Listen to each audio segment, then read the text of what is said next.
आई, मी आत्ती झाले आणि आज आहे माझ्या दादाच्या मुलाचं बारसं. सो आज सकाळ सकाळी आम्ही सगळे घरातले आवरून वहिनींच्या गावी जायला निघालो.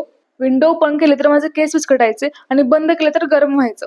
त्यामुळे मध्ये मध्ये माझा मेकअप चेक करत आम्ही पोहोचलो कडेगावमध्ये. मग आम्ही पोहोचलो वहिनींच्या घरी. त्यानंतर दिला आम्हाला चहा. त्यानंतर कार्यक्रमाला सुरुवात झाली आणि आमच्या घरातल्या सगळ्या बायका इकडे बसल्या होत्या आणि मी आमच्या बाबूला घेऊन बसले होते. वहिनींची ओटी भरली आणि बारशाचा कार्यक्रम सुरू झाला. मेरी दुनिया मेरी दुनिया मेरी दुनिया तू ही रे, मेरी खुशियाँ मेरी खुशियाँ मेरी खुशियाँ तू ही रे.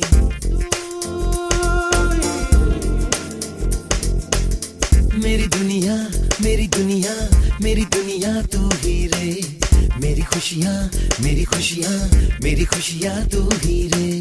रात दिन तेरे लिए सजदे करूं